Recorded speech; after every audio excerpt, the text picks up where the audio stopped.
नमस्कार दोस्तों, मास्टर जी एकेडमी पर आप लोगों का बहुत बहुत स्वागत है। और देखिए दोस्तों, आज का हमारा जो टॉपिक है वो चैप्टर 7 और पार्ट 2 यानी हमारा देश भारत के बारे में है। ठीक है दोस्तों, आज हम अपना पिछली क्लास में हमने अपना थोड़ा सा इंट्रोडक्शन ख़त्म किया था भारत का, कि भारत के आसपास कौन कौन सा देश समुद्र सागर आसपास लगते हैं। तो दोस्तों, आज का जो हमारा लेक्चर है वो 7 चैप्टर है पार्ट 2, यानी इस टॉपिक में हम पढ़ने वाले हैं भारत के पर्वत और भारत की नदियों के बारे में, इंडियन माउंटेन्स और इंडियन रिवर्स के बारे में। तो देखिए दोस्तों, स्टार्ट करते हैं। सबसे पहले मैं आप लोगों को माउंटेन्स से स्टार्ट करवाता हूँ दोस्तों। माउंटेन्स, भारत के पर्वत, भारत में कहाँ कहाँ कैसे माउंटेन्स फैले हुए हैं। तो दोस्तों ध्यान रखना, ये है हमारा माउंटेन्स। देखिए हमारे दो टॉपिक ही बचे हैं चैप्टर 7 पार्ट 2 में, एक तो माउंटेन्स और एक रिवर्स। ठीक है, तो अभी हम कर रहे हैं माउंटेन्स, भारत के पर्वत। तो देखिए दोस्तों, पर्वतों को यानी माउंटेन्स को हम लोग दो पार्ट में पढ़ेंगे। एक तो है हमारा नॉर्थ इंडिया माउंटेन्स, उत्तर भारत के पर्वत यानी नॉर्थ इंडिया माउंटेन्स, और एक है हमारा दोस्तों दक्षिण भारत, दक्षिण या इसी को दोस्तों प्रायद्वीपीय भारत भी कहा जाता है। प्रायद्वीपीय यानी पेनिनसुला, दक्षिण या साउथ, या दोस्तों क्या कहा मैंने, पेनिनसुलर इंडिया। ठीक है, पेनिनसुलर इंडिया माउंटेन्स, उत्तर भारत के और दक्षिण भारत के पर्वत। तो दोस्तों ध्यान रखना, नॉर्थ इंडिया के जो माउंटेन्स हैं, हम इसमें सिर्फ एक ही पर्वत को पढ़ने वाले हैं और वो है हमारा हिमालय के बारे में। ठीक है, किसके बारे में है, हिमालय। नॉर्थ इंडिया में हमारा एक ही पर्वत है और वो है दोस्तों हिमालय। जबकि साउथ इंडिया या पेनिनसुला इंडिया में हम लोगों को बहुत सारे माउंटेन्स के बारे में पढ़ना है। सबसे पहले है जैसे कि अरावली पर्वत, आप लोगों ने सुना होगा। ठीक है, कौन सा पर्वत है, अरावली। अब आप लोगों के कईयों के दिमाग में तो कन्फ्यूजन आ गया होगा कि अरावली पर्वत साउथ इंडिया में कैसे आ गया। देखिए दोस्तों ध्यान रखना, हमारा जो भारत है आप लोग देख पा रहे हैं यहाँ पे, ठीक है, ये हमारा इंडिया आप लोगों को नजर आ रहा है। तो पेनिनसुला होता क्या है, सबसे पहले तो ये सीखिए। प्रायद्वीप किसे कहते हैं दोस्तों, प्रायद्वीप उसे कहा जाता है कि भूमि का वह भाग जो तीन तरफ से पानी से घिरा हो, वही हमारा पेनिनसुला यानी प्रायद्वीप कहलाता है। समझ में आया, यानी भूमि का, फिर से रिकॉल करूं, the part of the land who surrounded three side by the water called peninsula. तो पेनिनसुलर रिवर हमारा हम लोग काउंट करते हैं दोस्तों ऊपर से, यहां से लेके नीचे तक ये जितना हमारा भारत है, इसी को हम क्या कहेंगे, प्रायद्वीपीय भारत। ठीक है, तो प्रायद्वीपीय भारत में हमारा एक पर्वत आता है, कौन सा, अरावली पर्वत। तो दोस्तों अरावली पर्वत से रिलेटेड ध्यान रखना, मैंने आपको पिछली क्लास में बताया था, भारत का नहीं बल्कि विश्व का क्या है, विश्व का सबसे प्राचीन वलित पर्वत कौन सा है, तो आप कहोगे अरावली पर्वत, यानी oldest fold mountains of the world कौन है दोस्तों, अरावली पर्वत है। समझ आया, विश्व का सबसे प्राचीन पर्वत अरावली पर्वत। तो सेकंड नंबर पे आता है दोस्तों हमारा विंध्याचल पर्वत। इंग्लिश और हिंदी दोनों सेम है, एक ही लिख देता हूं मैं, विंध्याचल माउंटेन, इंग्लिश में भी यही कहेंगे दोस्तों इसको। ठीक है, एक है दोस्तों हमारा सतपुड़ा पर्वत, ये भी सेम है, सतपुड़ा माउंटेन। और दोस्तों फोर्थ नंबर पे आते हैं हमारा वेस्टर्न घाट। कौन सा घाट है, वेस्टर्न घाट यानी पश्चिमी घाट। और दोस्तों वेस्टर्न घाट को ही हम एक और नाम से जानते हैं, इसको हम दोस्तों सह्याद्री पर्वत भी कहते हैं दोस्तों। क्या कहते हैं, सह्याद्री पर्वत, इंग्लिश में भी यही है, सह्याद्री माउंटेन। ठीक है, एक पांचवा जो पर्वत है दोस्तों हमारा 5 नंबर पे आता है ईस्टर्न घाट यानी पूर्वी घाट। अब ये दोस्तों पश्चिमी घाट, पूर्वी घाट, ध्यान रखना हमारे दक्षिण भारत में केवल 5 ही पर्वत हम लोग पढ़ने वाले हैं, ठीक है, केवल 5 ही। और जबकि उत्तर भारत में केवल एक ही माउंटेन है और वो है हमारा हिमालय। समझ आया, ठीक है। और दोस्तों पर्वतों के साथ यानी पेनिनसुला माउंटेन्स के साथ हम लोग पेनिनसुला प्लेट्यू भी पढ़ेंगे। प्रायद्वीपीय भारत में कौन कौन से पठार है। देखिए दोस्तों पर्वत क्या होते हैं, पठार क्या होते हैं, ये हम चैप्टर 6 में सीख चुके हैं। अगर किसी को नहीं पता माउंटेन्स, प्लेट्यू और प्लेन्स किसको कहा जाता है तो आप चैप्टर 6 देखें प्लीज, ठीक है।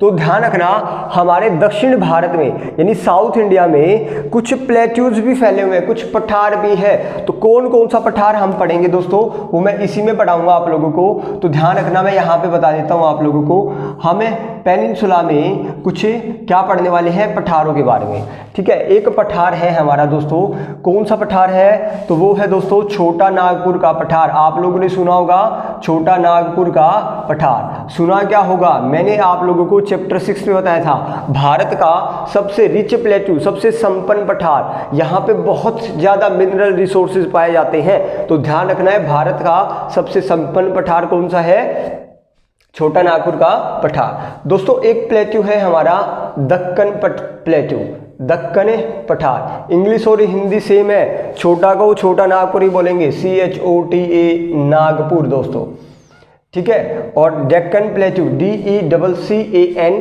प्लेट्यूज, ठीक है। एक और प्लेट्यू है दोस्तों, 3 ही पठार हम लोगों को पढ़ने हैं साउथ इंडिया में, 3 ही पठार है। एक तो छोटा नागपुर का पठार, एक दक्कन का पठार और एक है दोस्तों हमारा मालवा प्लेट्यू।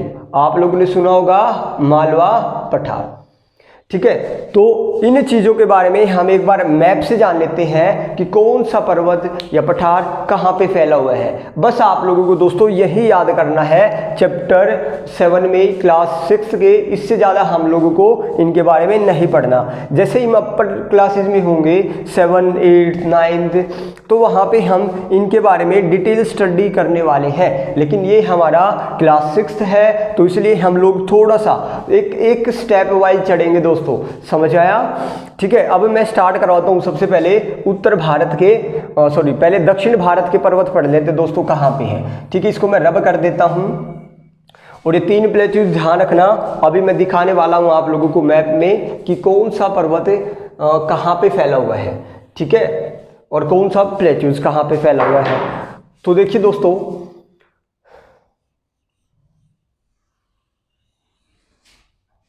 ये है हमारा भारत, ठीक है, इंडिया। हम लोग किसके बारे में बात करेंगे, केवल दक्षिण भारत की, ठीक है। नॉर्थ इंडिया के बारे में बाद में बात करने वाले हैं।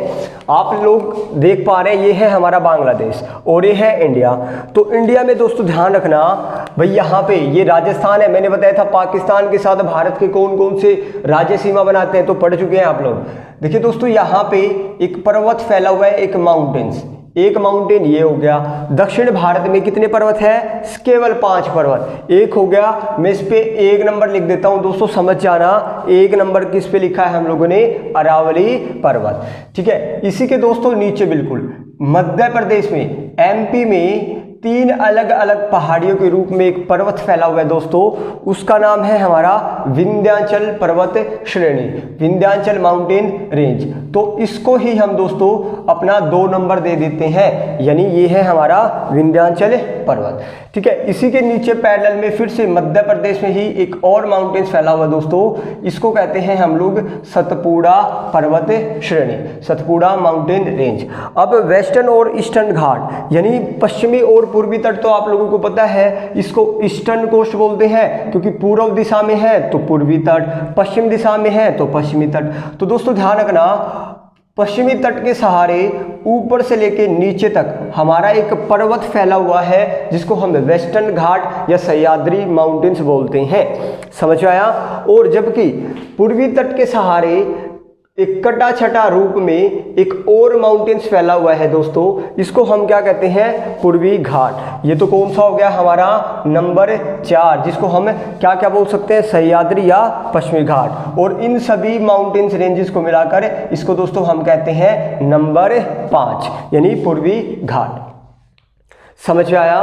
तो दोस्तों ये सिर्फ ये पर्वत हमारे फैले हुए हैं कहाँ पे, साउथ इंडिया या पेनिनसुला इंडिया में। ठीक है, ये आप लोग पूर्वी घाट और पश्चिमी घाट में फ़र्क समझ रहे हो कि पूर्वी घाट यानी ईस्टर्न घाट जो है वो कटा छटा डिसकंटिन्यू रूप में फैला हुआ है, लेकिन ये एक कंटिन्यू श्रृंखला है ऊपर से लेके नीचे तक।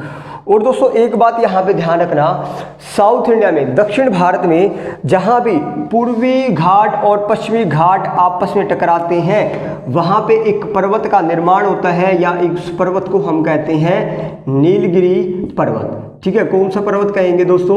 नीलगिरी माउंटेन। तो ध्यान रखना, नीलगिरी माउंटेन्स किन दो माउंटेन्स के टकराने से बनता है? तो पूर्वी घाट और पश्चिमी घाट जहां भी दक्षिण भारत में टकराते हैं तो वहीं पे कौन सा पर्वत है हमारा?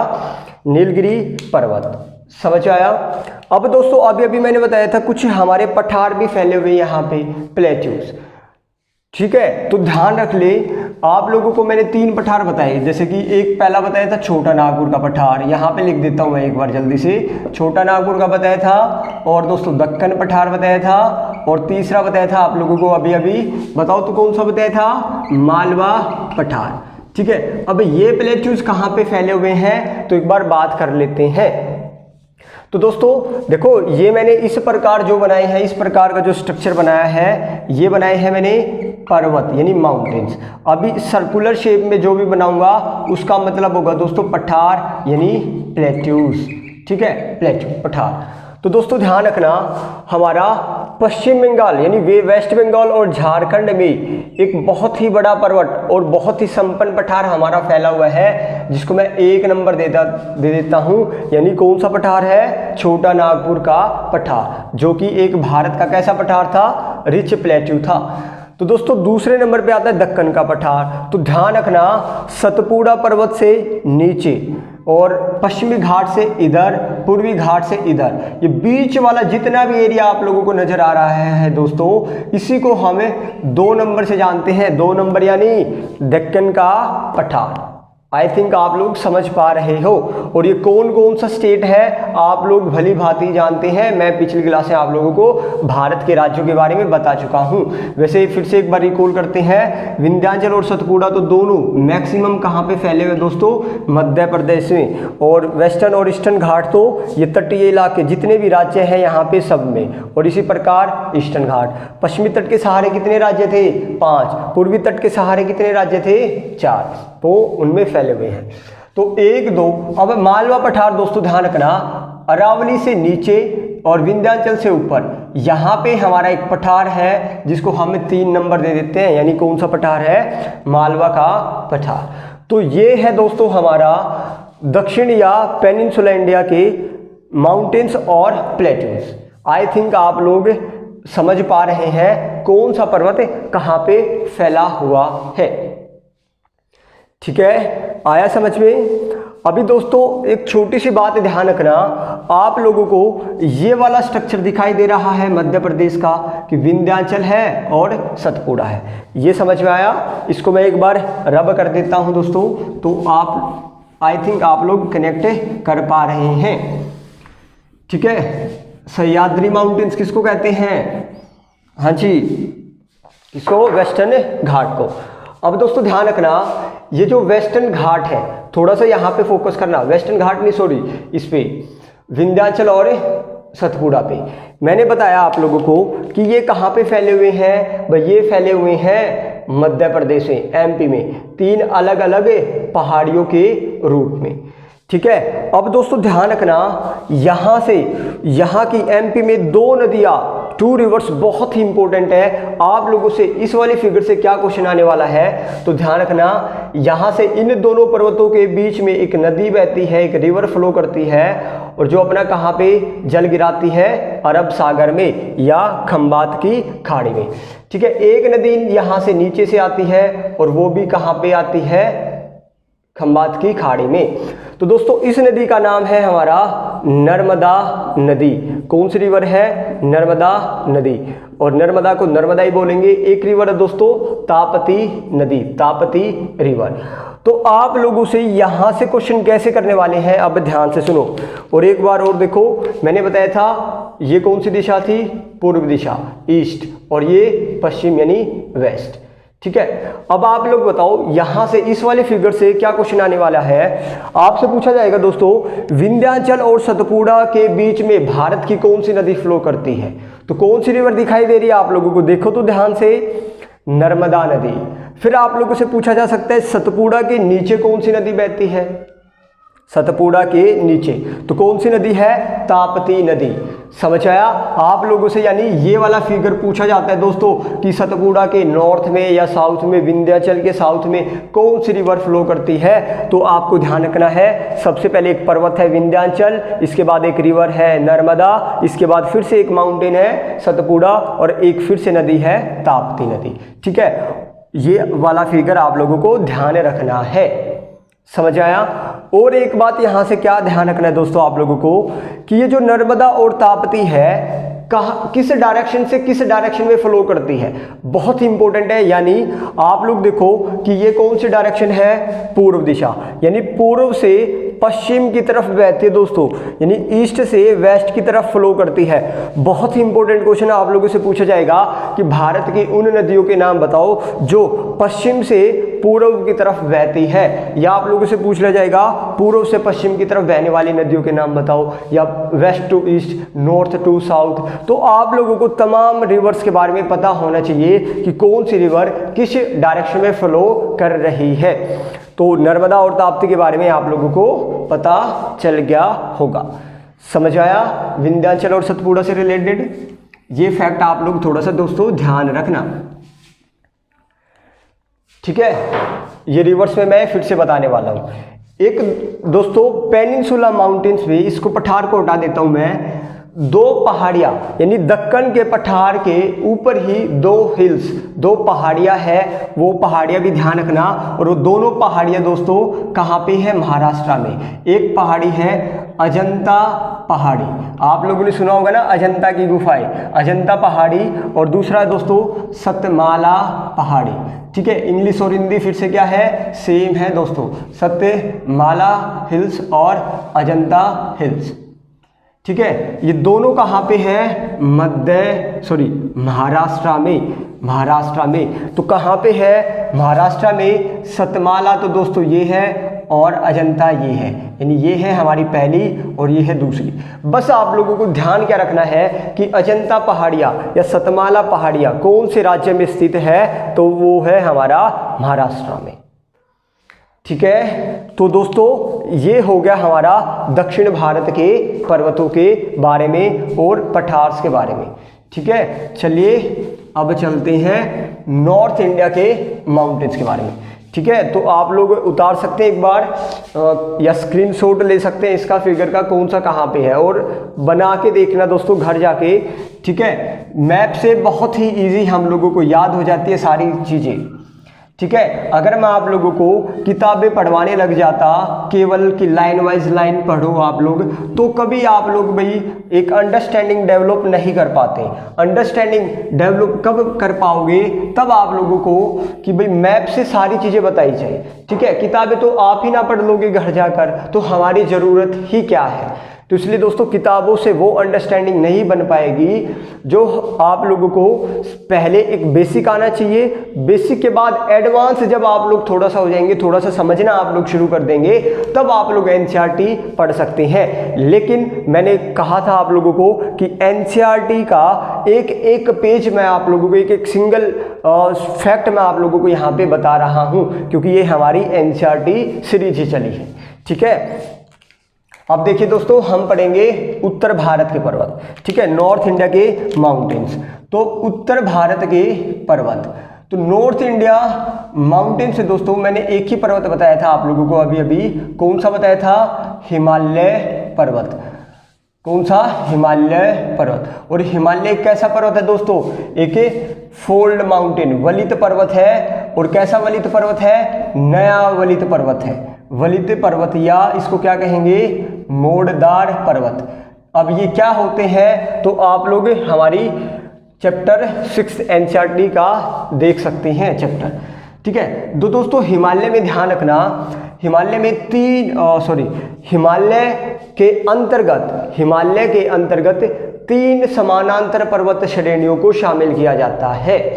यानी फिर से बोलूं, Himalaya consist 3 type of parallel mountain ranges. यानी मैं बोल क्या रहा हूं, देखिए दोस्तों, हिमालय जो है वो इस प्रकार 3 अलग अलग पार्ट में 1 2 3 एक दूसरे के क्या है, पैरेलल है। तो हिमालय इस प्रकार पैरेलल फैला हुआ है दोस्तों, समझ आया। कितने पहाड़ों के रूप में, 3 पर्वतों के रूप में, 1 2 और 3। तो उसी को मैं बता रहा हूं कि हिमालय के अंतर्गत 3 पर्वत श्रेणियों को, 3 समानांतर 3 पैरेलल माउंटेन रेंजेस को शामिल किया जाता है।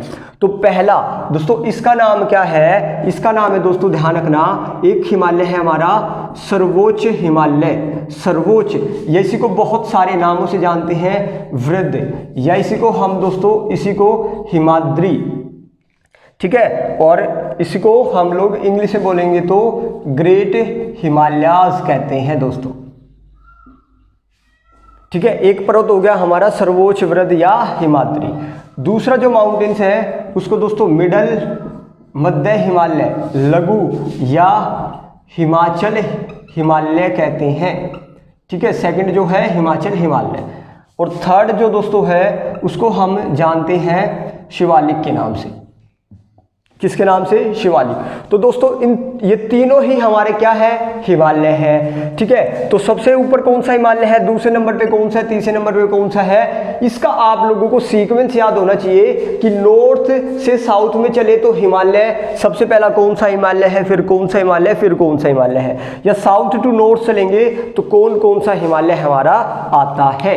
तो दोस्तों ये हिमालय आप लोगों को ध्यान रखने हैं। और विश्व का सबसे ऊंचा पर्वत कौन सा है, हिमालय पर्वत। विश्व का सबसे लंबा पर्वत कौन सा है, एंडीज पर्वत। और वो कहाँ पे है दोस्तों, हम बात कर चुके हैं, कहाँ पे है बताओ तो, वो है साउथ अमेरिका कॉन्टिनेंट में। तो अब दोस्तों इसको हमें मैप के जरिए भी देख लेते हैं कि कैसे हमारा ये फैला हुआ है, ठीक है।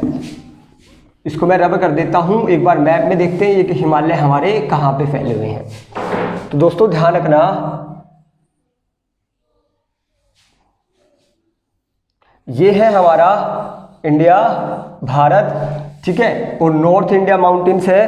तो दोस्तों ध्यान रखना, सबसे पहले हमारा एक हिमालय है जो यहाँ से लेके यहाँ तक फैला हुआ है, ये मैंने एक रेंज बता दी दोस्तों, ठीक है। इसी के नीचे हमारा फिर से एक पर्वत है, ये लो भाई,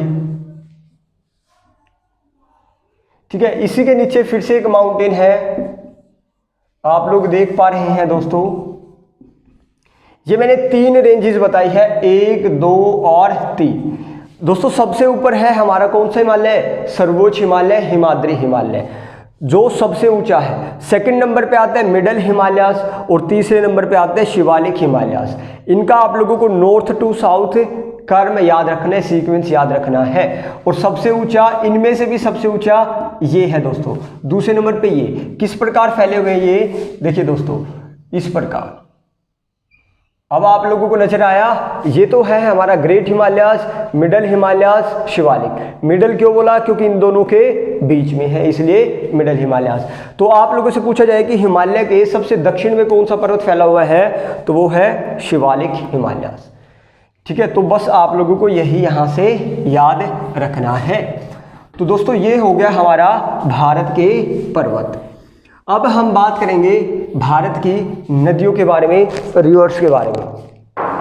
तो नदियों के बारे में बताने से पहले आप लोग ध्यान रखना 2 चीजें। भाई ये मान लो कोई रिवर है, कोई मुख्य नदी है, कोई मेन रिवर है।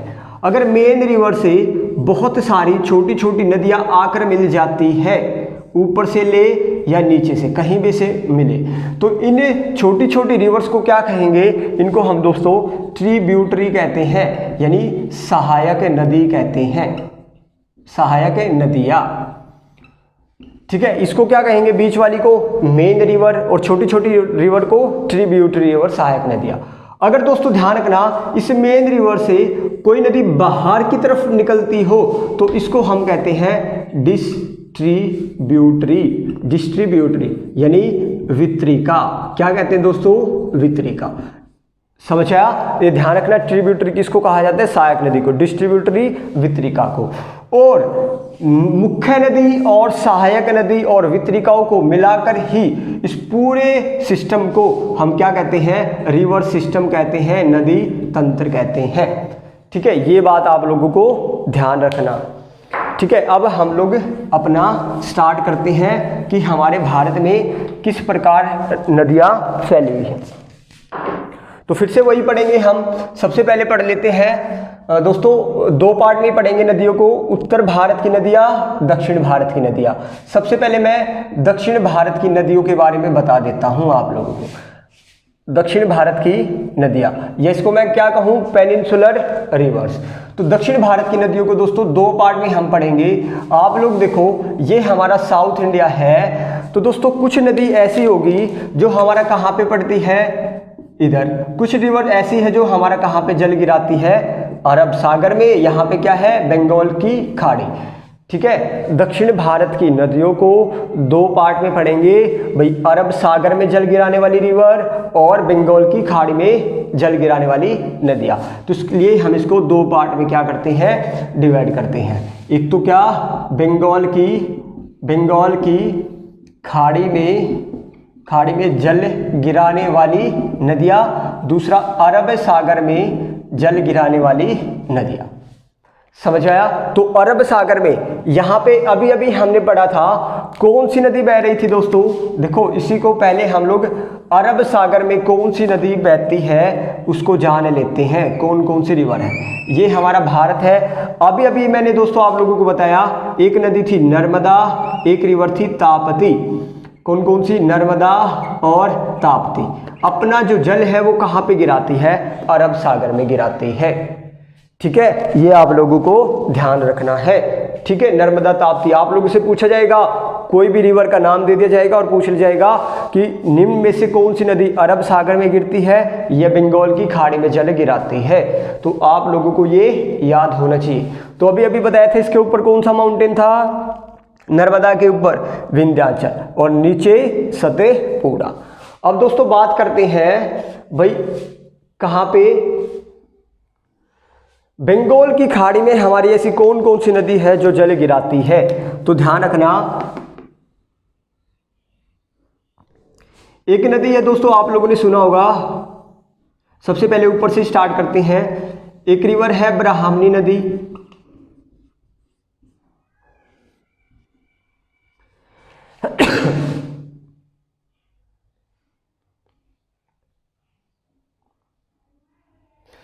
तो दोस्तों बंगाल की खाड़ी में कौन कौन सी नदियां गिराती है जल? एक है ब्राह्मणी नदी सबसे पहले। दूसरे नंबर पे एक और रिवर आती है, आप लोगों ने सुना होगा, महानदी। ठीक है, महानदी रिवर। एक और नदी है गोदावरी नदी, एक और कृष्णा और एक और कावेरी। तो दोस्तों ध्यान रखना, ब्राह्मणी, महानदी, गोदावरी, कृष्णा और कावेरी, ये पांच नदियां अपना जल कहाँ पे गिराती है? ये पांच नदियां अपना जल कहाँ पे गिराती है? बंगाल की खाड़ी में। और यहाँ पे हम सिर्फ बंगाल की खाड़ी में या दक्षिण भारत की नदियां पढ़ रहे हैं दोस्तों, दक्षिण भारत की नदियों के बारे में। ठीक है, कि दक्षिण भारत की नदियों में कौन सी ऐसी नदी है जो बंगाल की खाड़ी की तरफ गिरती है और अरब सागर की तरफ गिरती है। ठीक है, तो ये आप लोग ध्यान रखना दोस्तों, कौन कौन सी? ब्राह्मणी, महानदी, गोदावरी, कृष्णा और कावेरी। इससे ज़्यादा आप लोगों को नदियों से रिलेटेड, दक्षिण भारत की नदियों से रिलेटेड और कुछ याद नहीं रखना। मैंने बताया ना, डिटेल स्टडी हम कहाँ पे करने वाले हैं? क्लास 9th और क्लास 11th की एनसीईआरटी में। ठीक है, एक बार बता दूं मैं आप लोगों को, गोदावरी नदी दक्षिण भारत की सबसे बड़ी नदी है और भारत की सबसे बड़ी नदी गंगा रिवर। ठीक है, ये दो फैक्ट आप लोग ध्यान रखना। अब दोस्तों मैं आता हूं उत्तर भारत की नदियों के बारे में, नॉर्थ इंडिया माउंटेन्स के रिवर्स के बारे में, कि कौन सी नदी कहाँ पे है। तो उत्तर भारत में दोस्तों, नॉर्थ इंडिया में उत्तर भारत की नदियाँ, नॉर्थ इंडिया रिवर्स। तो उत्तर भारत की नदियों में तीन बहुत ही मुख्य नदी है। एक है दोस्तों इंडस रिवर सिस्टम, सिंधु नदी तंत्र। Indus river system. कौन सा? इंडस। एक है दोस्तों गंगा रिवर सिस्टम, गंगा नदी तंत्र, और एक है हमारा ब्रह्मपुत्रा रिवर सिस्टम। ठीक है, 3 मेजर रिवर्स है हमारी नॉर्थ इंडिया में। अब मैप के थ्रू इन रिवर्स को जान लेते हैं दोस्तों, हमारी कहाँ पे कौन सी नदी आती है। ठीक है, अब आप लोग देखो,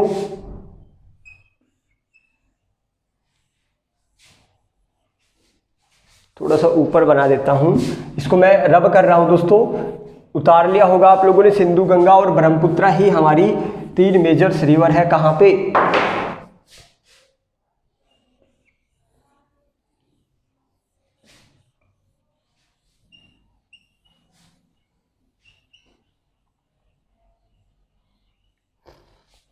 तो दोस्तों ध्यान रखना, थोड़ा सा समझाने के लिए मैंने बनाया है ये वाला मैप आप लोगों के लिए। देखिए दोस्तों, ये है तिब्बत। कौन सा देश है? तिब्बत। तिब्बत से एक रिवर नदी आती है और जो भारत में होती हुई पाकिस्तान में चली जाती है, यही हमारी कौन सी नदी थी दोस्तों? इंडस रिवर, सिंधु नदी। ये है हमारा नेपाल, भूटान। नेपाल से साइड में ये है हमारा उत्तराखंड, यूके। उत्तराखंड से एक रिवर नदी आती है और बांग्लादेश से होती हुई कहाँ पे गिर जाती है? बंगाल की खाड़ी में। ये है हमारी गंगा नदी। ठीक है, कौन सी नदी है? गंगा। ये तो कौन सी थी? सिंधु। और दोस्तों यहीं से हमारी तिब्बत से होती हुई और आपस में बांग्लादेश से मिल जाती है, ये नदी है हमारी ब्रह्मपुत्रा। तो 3 मेजर रिवर आप लोगों को दिखाई दे रही है, एक सिंधु नदी, एक गंगा नदी और एक ब्रह्मपुत्रा नदी। समझ आया? और दोस्तों ध्यान रखना, बांग्लादेश में देखो, गंगा नदी भी बांग्लादेश में आती है, ब्रह्मपुत्रा भी बांग्लादेश में आती है। बांग्लादेश में गंगा नदी को हम पद्मा के नाम से जानते हैं। ठीक है, एक एक बात ध्यान से सुनना। जबकि ब्रह्मपुत्रा नदी को बांग्लादेश में जमुना नदी के नाम से जाना जाता है। समझ आया? पद्मा और जमुना। और दोस्तों ध्यान रखना, पद्मा और जमुना बांग्लादेश में बहुत सारी वितरिकाओं का क्या कर देती है? फॉर्मेशन कर देती है, निर्माण कर देती है। समझ आया? पद्मा किसको कहते हैं? गंगा नदी को। कहाँ पे? बांग्लादेश में। और मैंने क्या कहा? और दोस्तों ध्यान रखना एक बात, गंगा नदी जब पश्चिम बंगाल में आती है तो इसकी एक डिस्ट्रीब्यूटरी वेस्ट बंगाल में बहने लग जाती है, जिसको हम कहते हैं हुगली नदी। अगर आप लोगों से पूछा जाए हुगली नदी किसकी वितरिका है, किसकी डिस्ट्रीब्यूटरी है, तो वो गंगा रिवर की है। किस राज्य में है? वेस्ट बंगाल में है। ठीक है, पश्चिम बंगाल में हुगली, और इसकी भी कुछ ट्रिब्यूटरी है। तो दोस्तों आप लोग देख पा रहे हैं कि गंगा और ब्रह्मपुत्रा दोनों नदियां मिलकर बांग्लादेश में बहुत सारी क्या बना देती है? डिस्ट्रीब्यूटरी वितरिका। बहुत सारे पार्ट में बट जाते हैं और सारा का सारा पानी कहाँ पे गिरता है? फिर बंगाल की खाड़ी में। कहाँ पे? बंगाल की खाड़ी में। तो दोस्तों आप लोगों से क्वेश्चन क्या आएगा कि विश्व का सबसे बड़ा डेल्टा, किसका बोल रहा हूं मैं? वर्ल्ड का सबसे बड़ा डेल्टा कौन सा है? तो दोस्तों वो है Sundarban delta. Sundarban delta. Sundarban delta किन 2 नदियों से बनता है? तो वो है गंगा और ब्रह्मपुत्रा नदी। गंगा और ब्रह्मपुत्रा नदी। विश्व का सबसे बड़ा डेल्टा आप कहोगे सुंदरबन का डेल्टा कहाँ पे है? बांग्लादेश और पश्चिम बंगाल में। किन 2 नदियों से बनता है? गंगा और ब्रह्मपुत्रा नदियों से। एक फैक्चुअल क्वेश्चन है, ध्यान रखना है। अब ये डेल्टा शब्द लिखा दोस्तों मैंने, डेल्टा होता क्या है? तो ध्यान से सुनना, नदियाँ जब समुद्र में गिरने लग जाती है तो वो कई सारी वितरिकाओं में, डिस्ट्रीब्यूटरी में डिवाइड हो जाती है। गंगा या ब्रह्मपुत्रा आप लोग देख पा रहे हैं, इस नदी उसमें समुद्र में गिरने से पहले कई सारी वितरिकाओं में क्या हो गई? विभाजित हो गई, और इसी को हम क्या कहते हैं? डेल्टा कहते हैं दोस्तों, डेल्टा। ठीक है, तो गंगा कोई भी नदी है उसका कई सारी वितरिकाओं में विभाजित होना ही क्या है? डेल्टा। क्योंकि ये डी शेप बनाते हैं इसलिए डेल्टा कहते हैं। और यहाँ पे दोस्तों एक वृक्ष, एक पेड़, सुंदरी वृक्ष बहुत ज्यादा मात्रा में पाया जाता है, इसलिए उस पेड़ के नाम पे, उस ट्री के नाम पे इसको सुंदरबन का डेल्टा कहा जाता है। ठीक है। तो दोस्तों ये था हमारा, बस आप लोगों को गंगा और ब्रह्मपुत्रा आपका जो क्लास 6 थे उसमें सुंदरबन डेल्टा के बारे में बताया गया है कि किन दो नदियों से बनता है, तो गंगा और ब्रह्मपुत्रा। तो दोस्तों ये था हमारा टॉपिक, पार्ट 2 था चैप्टर 7। तो अगली क्लास से मिलेंगे चैप्टर 8 में, ज्योग्राफी एनसीईआरटी में। और दोस्तों मैं आप लोगों को बताऊं, अभी मैं आप लोगों को चैप्टर 8 खत्म होने के बाद एक एनसीईआरटी क्वेश्चन सीरीज चैप्टर 6 की चैप्टर वाइज क्वेश्चन सीरीज लेके आऊंगा, वो आप लोगों को अच्छे से कर लेनी है। देखिए दोस्तों चैप्टर 6 में, सॉरी क्लास 6 में चैप्टर वाइज 3 वीडियोस होंगी आप लोगों के लिए। एक तो मैं यहाँ पे जो समझाता हूँ दोस्तों, वो पीडीएफ फॉर्म में भी मैं आप लोगों को प्रोवाइड करूंगा कि थोड़ा सा फैक्ट भी आप लोगों को याद हो जाए, आप लोगों को क्या क्या याद करना है। और समझा मैंने यहाँ पे दिया कि वो कैसे क्या फैले हुए हैं। इसी प्रकार मैं आप लोगों को क्या करना है, सबसे पहले आप लोगों को ये वीडियो देखनी है, सीरीज में प्लेलिस्ट में जाओगे तो एनसीईआरटी की क्लास 6 देखोगे, वहां पे सीरीज वाइज आप लोग वीडियोस देखेंगे, ठीक है। उन वीडियो को देखने के बाद आप क्या करोगे, एक पीडीएफ आप लोगों को मिलेगी, क्लास 6 में अलग से वीडियो लेके आऊंगा पीडीएफ की शॉर्ट नोट्स के लिए, वो पीडीएफ आप लोगों को दिमाग में फिर एक बार पढ़ लेनी है। और तीसरी जो वीडियो होगी वो हमारी फिर होगी क्वेश्चन सीरीज की, फिर आप लोगों को क्या कर लेना है, कोई भी क्वेश्चन सीरीज कर लेना है। जैसे चैप्टर 1 करवाया मैंने, चैप्टर 1 समझाया यहाँ पे, फिर दूसरी वीडियो होगी उसकी पीडीएफ आप लोग पढ़ना, तीसरी वीडियो होगी उसकी क्वेश्चन सीरीज आप लोगों को करना है। इस प्रकार आप लोगों का क्वेश्चन भी हो जाएगा, याद भी हो जाएगा साथ, ठीक है। तो दोस्तों आज के लिए इतना ही, और मिलते हैं अपना नेक्स्ट वीडियो में। तब तक के लिए दोस्तों धन्यवाद और खुश रहिएगा। जय हिंद, जय Bharat. Have a nice time.